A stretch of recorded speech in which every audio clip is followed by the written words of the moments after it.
Hello বন্ধুরা, এখন আমি একটু ঘোষপাড়া যাওয়ার জন্য রেডি হচ্ছি। কিছু জিনিস কেনার আছে, যেমন সেলাইয়ের জিনিস।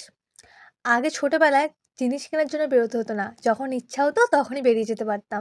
ছোট ছিলাম যে, বন্ধু বান্ধবরা যখন বলতো তখনই চলো সবাই মিলে বেরিয়ে পড়ি। কিন্তু এখন সেই বড় হয়ে আর ঘুরতে যাওয়া বেরোনা নেই, দরকার ছাড়া আর বেরোনাই হয় না।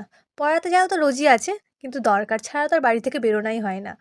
তো দেখো, বেরোতে বেরোতে আমার বোন আমাকে ডিস্টার্ব করছিল, তাই ওরা আমার একটু মারামারি হয়ে গেল।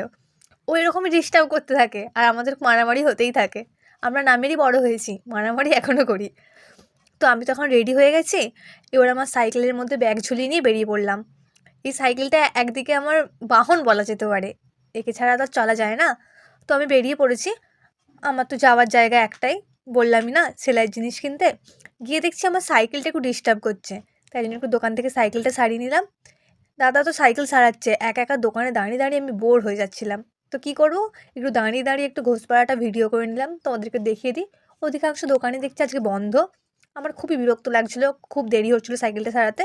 আমি দাঁড়িয়ে দাঁড়িয়ে নিজের মনে ভিডিও করছি। তো এখন বাড়ি যাওয়ার উদ্দেশ্যে আবার বেরিয়ে পড়েছি। সাইকেল সারানো কমপ্লিট, সমস্ত কাজও কমপ্লিট, কিন্তু আর কিছু রেকর্ড করা হয়নি।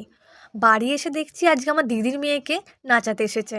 তোমরা তো জানোই, ছোট বাচ্চা থাকলে বাড়িতে নাচাতে আসবেই। করলে তারপরে আমাকে দিস। চাই চা তো। না কোথায় যাবেন বসুন না, না, না, বসুন আমার না, বসে থাকলে হবে কেন, না। কোথায় শোনো, যাবেন? এ আর অন্য আলো করে আমারে কালো সোনা শ্যামেই তো ছিল। তোমরা তো জানোই ওদের ডিম্যান্ড কেমন থাকে।